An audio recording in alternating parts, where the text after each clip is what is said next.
everyone, and welcome to another video. Now this is going to be probably a little bit longer than I really expected it to, because there's quite a few things here that are sort of newish releases, not stuff that necessarily came out this month, but I had been reading them before and just enjoyed them so much that I decided to get the print release rather than the Kindle or digital release.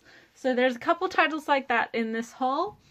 So rather than spend too much time on this intro, I'll just get straight into it, and I hope you guys enjoy. First of all is something that I haven't gotten in a little while, and that's some figures. The first one being from Good Smile. It's a 1/8 scale from Token Rambu. Now I'm not really that familiar with the game or the subsequent TV animes or anything, but a lot of the designs are really interesting.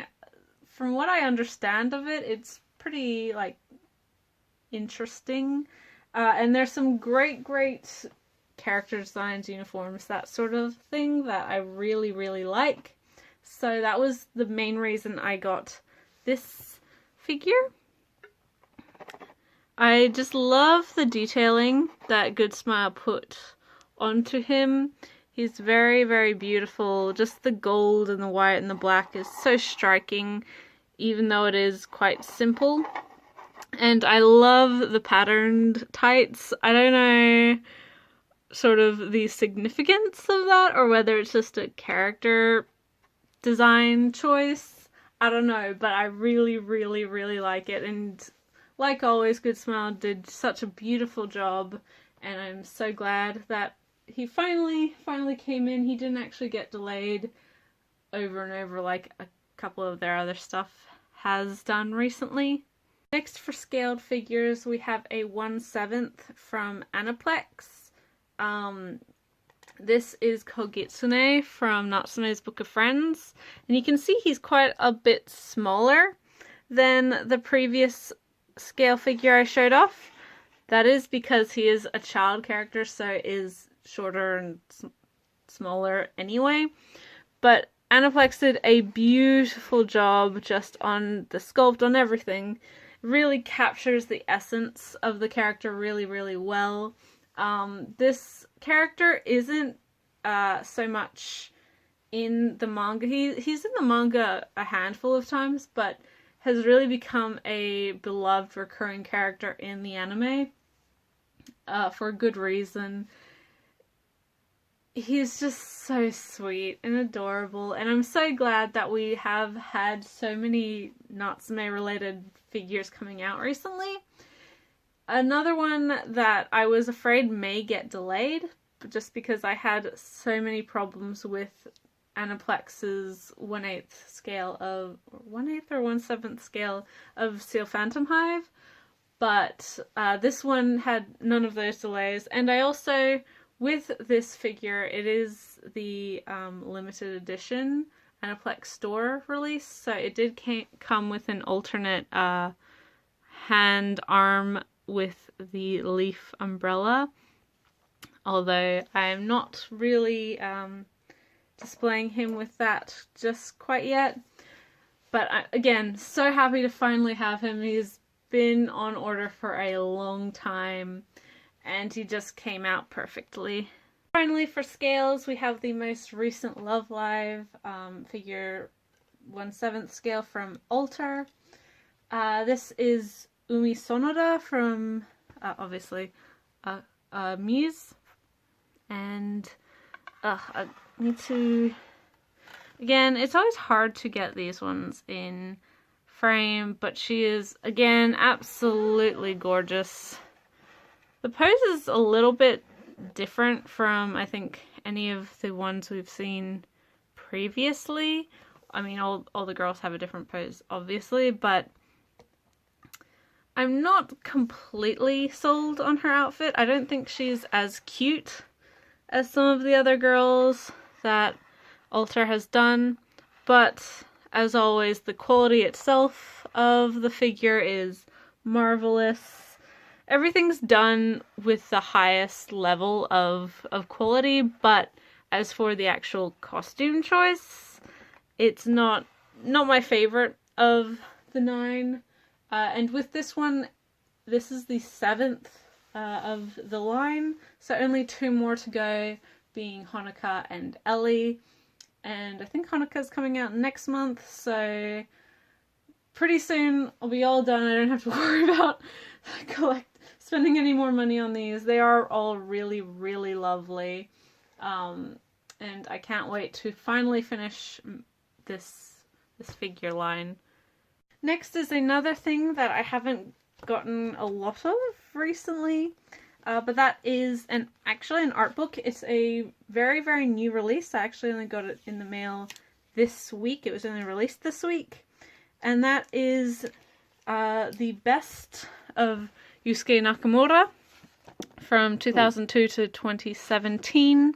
And if you're not familiar with Nakamura's work, you may recognize his art from Asian Kung Fu Generation. He's done, I think, all of the covers for their albums. He's also done a lot of art for works like the Tatami Galaxy and Yuasa's current film, The Night is Long, Walk On Girl.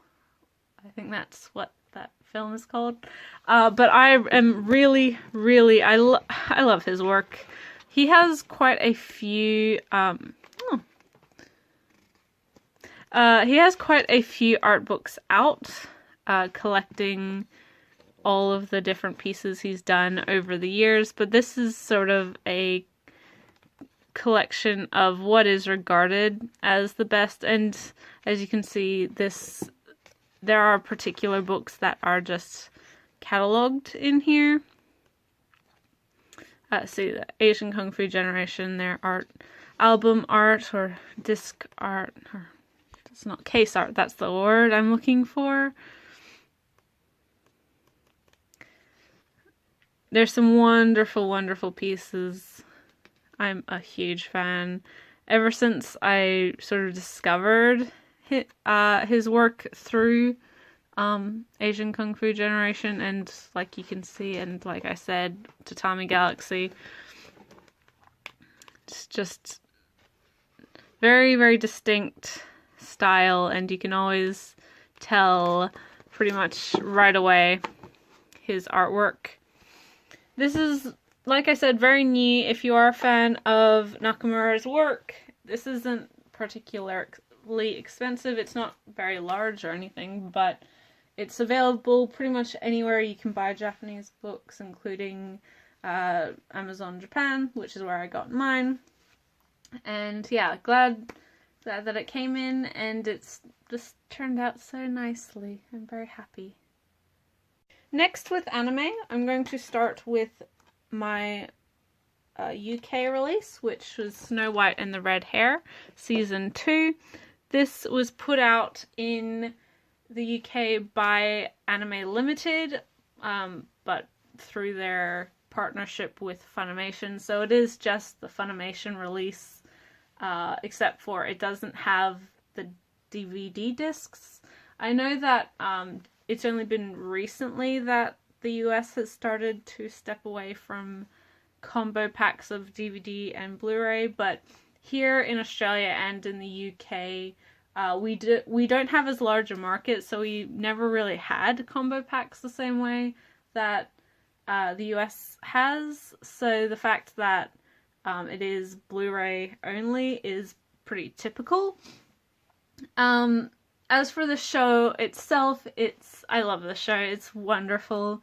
It's not anything new or groundbreaking, but it's very genuine. All the characters are very likable. It came out at a similar time to Yona of the Dawn, and I think maybe people didn't necessarily watch it because they're two very, very different things, although they have a somewhat similar premise of sort of fantasy, romance, shoujo.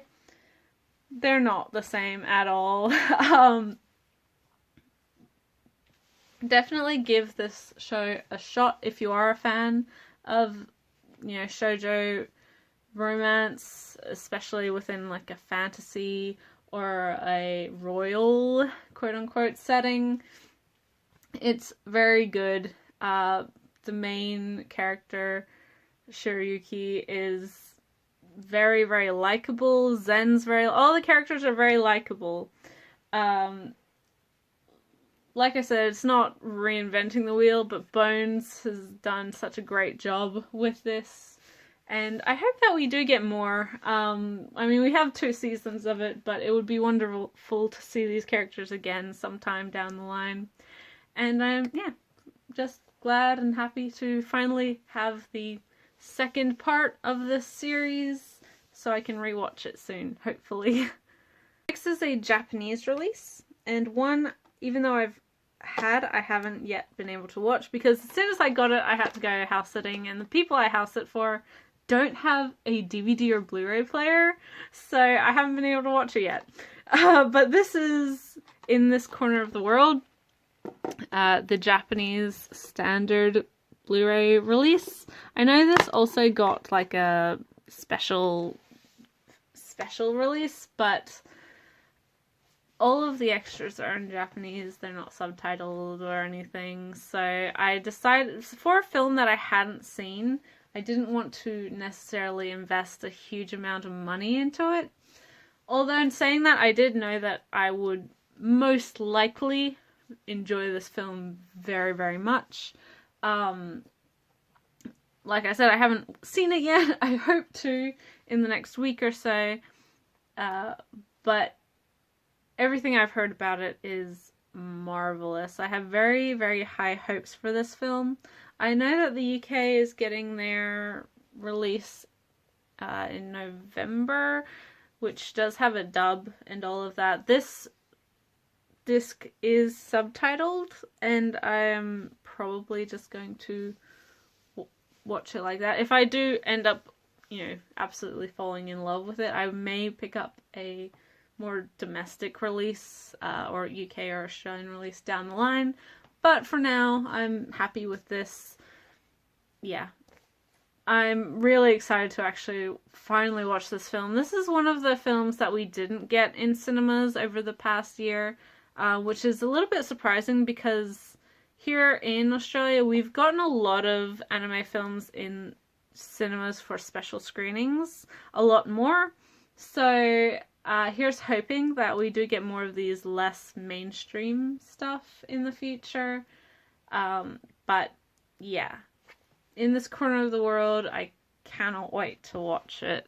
Finally, for my anime is something I've been anticipating ever since it was announced. I wished and hoped and prayed for this to happen pretty much as soon as I started watching the series originally, way back in I think 2011 when this show first started airing. I owned the Australian DVD release for years and years and years. I sort of gave up hope on there ever being a US release, but thankfully Sentai Filmworks proved me wrong. I'm sure many of you know that I'm not always the biggest fan of Sentai's limited edition releases. I find them a bit superfluous with all the physical extras. Their boxes are just way too big for what you're actually getting. Packaging can be iffy, all that sort of stuff. But with this, I had to get the limited edition, and I have to say that I don't regret that at all. It's beautiful.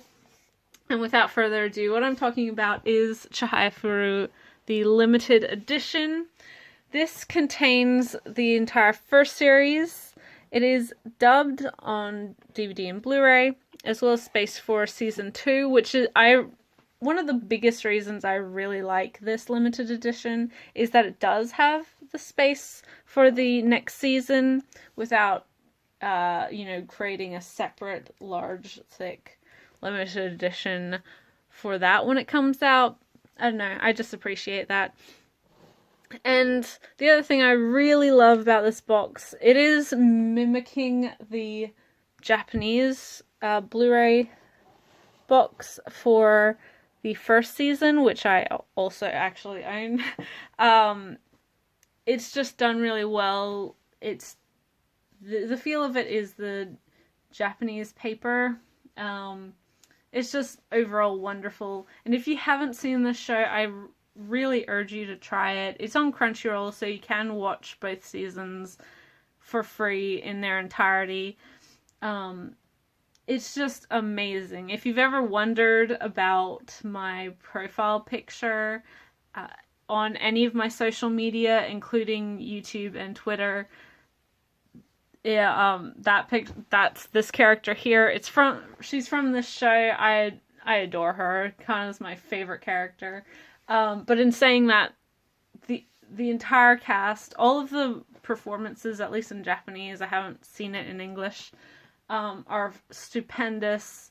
The writing is wonderful, and it honestly, despite the premise and despite the sport that this show covers, this really is probably, at least with Chihaya being the protagonist, is one of the most pure examples of a shonen sport series, and what you would expect from hearing the word shonen sports. It's marvelous. Honestly, it's fantastic. This is a josei series, which is, sort of surprising in of itself. We don't always get too many josei animes being released in English, and whenever we do, it's always cause for celebration. Needless to say, I pre-ordered this pretty much the day it was announced. I could not wait. It's just wonderful. It's one of my most favorite series, even amongst all of the stuff that I've seen, which is, over good, 900 series and film and all that. I just adore Chihaya, and I'm so glad that it seems to be gaining in notoriety recently, what with Kodansha's digital releases of the manga and now Sentai's license and release of the show, and giving it such a lovely release. Yeah, it's just, this is my dreams come true, and I'm so happy that it actually happened. I never expected this, and I can't believe that they did. So yes, this was probably the thing I was most looking forward to this year, and it's sort of awe-inspiring that it's actually made it here. So I'll stop babbling, but yes, watch this show if you haven't. It's wonderful. Next is the only light novel that I got for this month, and that is Baccano by Ryogo Narita. Book 5. Yeah, Book 5, 2001, The Children of Bottle. So if you haven't been reading, or if you don't know too much about Baccano, it's the story of a group of immortal characters who, through alchemy, gained immortality. And majority of the story, especially thus far, has been set during Prohibition era United States. In saying that, this is the first book in the 20+ volume series that has actually jumped forward to 2001. So roughly 70 years from the sort of events of the previous novel. And with this book, we've finally really gotten into stuff that's completely different from the anime. So if you've seen the show and you're sort of not wanting to read stuff you've already seen, this is where you should start. Although it is a little bit of a whiplash jump, because a huge chunk of the characters we've grown to love up until now don't appear. But in saying that, we do have some characters that we know, mainly being Mize and Cheslaw. The other characters, some are familiar if you've seen the show, Elmer and Sylvie. but there is also another new character, as well as sort of the main events, characters related to the main events there. So it is a bit of a mixed bag insofar as like familiar characters and whether or not you'll be completely invested with this volume, at least at first. But it's a pretty interesting premise. I can understand why it went in this direction, and it's a good thing to explore because immortality is, of course, sort of permanent, and you're going to have things happening in every stage of history, really, which we haven't really seen that much of up until now. But I think with next volume we do go back to that 1930s era.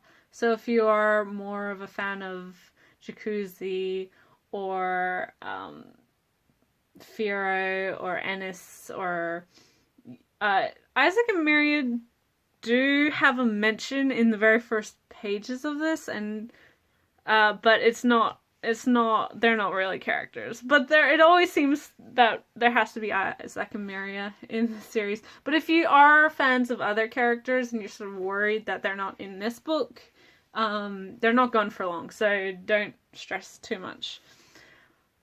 But yeah, I'm still sort of in awe that we're getting these light novels. I'm so glad that the light novel culture has really shifted to become more viable here in the West, and the market has changed enough that publishers are willing to print novels, prose, compared to just manga. I don't know. It's really great. I'm looking forward to the next volume.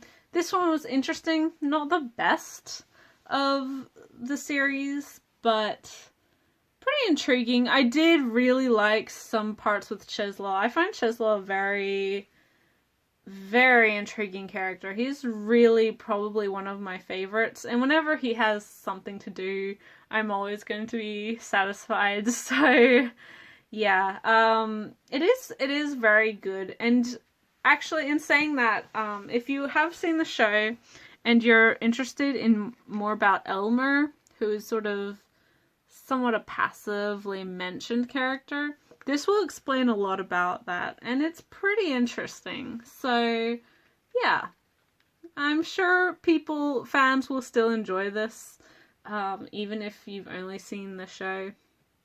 So yeah, definitely pick this one up. Yen's done a really great job with it, and they're just wonderful. Narita is a wonderful author, and Baccano is, out of the two series I've read of his, Baccano and Durarara, this one is by far my favorite. So yeah. Next we have Welcome to the Ballroom by Tomo Takeuchi, a manga that I have been recommending ever since the first volume. I haven't seen any of the anime. I've heard very mixed things. I've heard very good things. I've heard very, very bad things. And currently I don't have any way to watch it. I think it's on like Amazon's video service here in Australia, but I haven't had the time to watch it. I haven't been watching a lot of anime recently. But in saying that, if you're not a fan of the show, and I know that a lot of people are not a fan for very different reasons, don't allow that to make you disregard the manga. It's a fabulous story.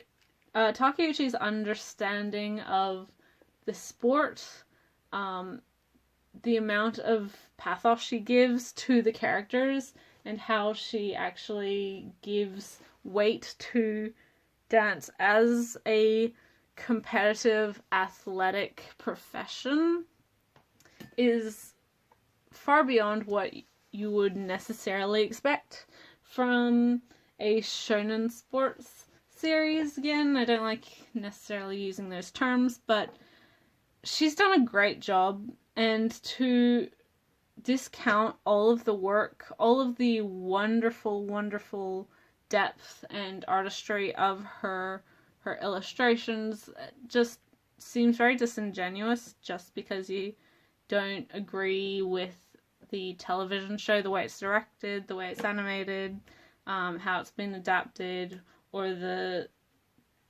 staff behind the adaptation. Because, you know, that's not her fault, that's just it being a bad adaptation, of which there are plenty of within anime. Yeah, this is still a fantastic series. I know that the series went on hiatus shortly after this volume, I believe, but is currently back being written. I think volume 9 or 10 has just been released in Japan, so we do have a couple more volumes until we're caught up. But yeah, just really exciting. This volume actually is very good with some character stuff, and it ends on a pretty interesting cliffhanger insofar as characters and how they interact. So I'm looking forward to the next one. I'm really looking forward to the next one. And I can't wait until we get it, which will be a couple months. Who knows? I don't know. I can't remember. Another Kodansha release with Princess Jellyfish Volume 6. Of course, like always, collecting Volume 11 and 12 of the single volumes. It's great. I don't know what to say aside from it's great. Higashimura balances her comedy and drama so well, and in a way that you really sympathize with the characters and really can relate to the characters, even if you're not necessarily a fan of the same type or thing that the characters are, even if you don't necessarily view yourself as like obsessive or a fujoshi, of which these women are. This is such for a comedic sort of romance josei, this series has so much heart. It really does celebrate and encourage the idea of pursuing your passions and to never be afraid of what you're a fan of and what you enjoy, the things that make you happy, which I think is fundamentally a wonderful view to have. So even if you don't think you're a fan of fashion or Jellyfish or anything along those lines, do try this out, because it is more than just, you know, frilly outfits and a cross-dressing main character and a bunch of dorks who hang out in an old house. Like, there's a lot more to it than maybe people give it credit for. And as it continues to go on and on and on, it just continues to be better. It did just finish in Japan with volume 17, so I'm sure we're going to get 9 volumes altogether, depending on how Kodansha cuts it up. But yeah, really, I've heard the ending is sort of leaves you wanting more, but in that regards, I think you should always not everything has to be satisfying, but I mean, I haven't read the ending, so I don't know. It might really sort of sour people, but I don't think so. I think the journey is just as important as the destination, and these characters and the journey they're on is definitely one that I can say I've enjoyed thoroughly throughout this series, and I can't wait to continue with. Next is the debut volume of a series I have been anxiously anticipating for months now, ever since its announcement. I'm so excited to finally have it in my hands, and that is Takako Shimura's Sweet Blue Flowers, her Yuri story about two friends who reconnect in high school. I'm so happy. Like, as a fan of Shimura, it's such a sad thing to have sort of the reality that Wandering Sun, whilst not technically dropped, is not technically continuing either in English. The fact that we are getting more of her work in English is such a wonderful thing. She's really done everything she can to make sympathetic, likable characters, stories that will appeal to everyone, even if you're not within the group that they're representing. Sweet Blue Flowers follows pretty typical Yuri tropes with sort of setup and how some of the characters fall within the mold. But in saying that, everything that I've seen and read from this series gives it much more of a realistic feel than any of the other, typical school-aged Yuri romances that I've read. It's not just fluff. It's not just the idea of like a forbidden friendship between girls. It's not just this purity that I think Yuri tends to fall into.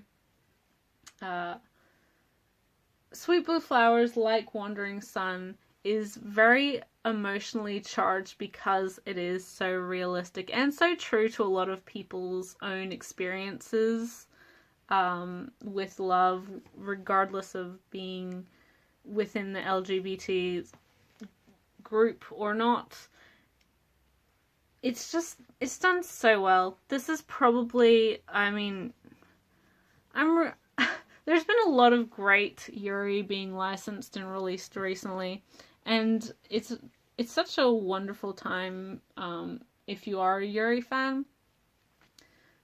But for everything that I've enjoyed and really been loving from the recent Yuri coming out, Sweet Blue Flowers is by far 100% my number one priority when it comes to Yuri, and maybe that's just my bias showing, but Shimura, she just does things beyond what you expect, and Sweet Blue Flowers is no exception to that.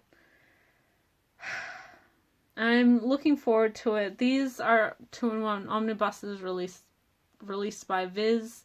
I think this is the first Yuri they've released, or at least the first one in a long time.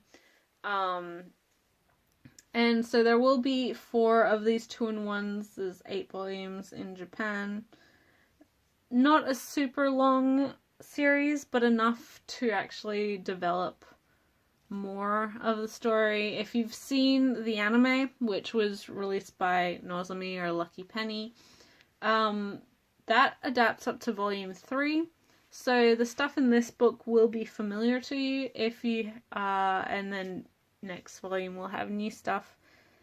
If you haven't, give it a try. It's wonderful. Even if you're not like a huge fan of Yuri or anything, this is one to read. Now to some of the titles that I started reading digitally, enjoyed so much that I decided to get the print copy. And the first is another Yen Press title, being The Case Study of Vanitas by Jun Mochizuki, volumes 1 and volume 2. This, if you haven't read Mochizuki's Pandora Hearts, this has a similar feel in that steampunk Victorian-esque setting, although this is the story of vampire society. It works really well. Mochizuki always puts a very interesting spin on her settings. Yeah, it's beautiful. The artwork is gorgeous. The story itself is very well thought out and, you know, put upon it. It's just really good. I knew that I would enjoy this series, but when I started reading this, I hadn't read a huge amount of Pandora Hearts, so I wasn't necessarily wanting to buy something from an author that I didn't know too much about, even though, I mean, Mochizuki's really, she's very popular for a reason. And since having read more of Pandora Hearts, absolutely falling in love with this series, reading more of this series and absolutely falling in love with it, I have faith that I'm going to enjoy this. So I'm happy to finally put the money toward, I mean, I already did buy it on Kindle, but the print copies are really very substantial. They're thick books, so you definitely get your money's worth with them. And they're just gorgeous overall. Yeah.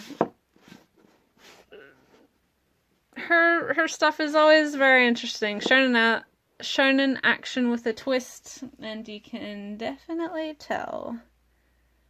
Next, for titles that I bought digitally first and then in print, is Delicious in Dungeon by Ryoko Kui. Volumes 1 and 2. This is a really, really fun food manga. If you're a fan of, like, fantasy RPGs, Dungeons and Dragons, that sort of thing, this will definitely appeal to you. It's got a similar sort of setting, and it's very creative in using that setting. It's just really, really good. It's a very fun mix of food manga and comedy. Yeah, I didn't expect to enjoy it as much as I did, but once I finished reading the first volume, I immediately wanted to read the second. This was back when the first volume had just come out. And so I sort of knew that it was just so different, and it really appealed to me on a lot of levels. So I was happy to again get this one in print. It's just really great. The characters are all really interesting. They use all of their sort of class skills to work with the idea of making food and recipes. It's just really good. It's really good. It's very, very likable. All of the characters within the setting works as well. You can understand their personalities and why they would act in certain ways. It's just very funny, very clever, and I'm really looking forward to the next volume. With each one, I want the next one pretty much right away, which is the sign of a good manga, I think. Yeah, it's great. Check this one out if you haven't, because it's pretty wonderful. And finally, for manga, another title that I got digitally and then switched to the print is Golden Kamui by Satoru Noda, volumes 1 and 2. Wonderful seinen historic manga. I really, really enjoyed the inclusion of sort of the Japanese-Russian War and all the sort of political stuff that was going on during that period, early 20th century. The inclusion of the Ainu people and culture is very uncommon, and the fact that so much research has been put into this series, and there are experts being consulted for accuracy. That's pretty wonderful. It's just really great. It follows this character here, who is a soldier from the war, who's since stopped fighting, but on his way, now that he's finished, he's trying to raise money to get a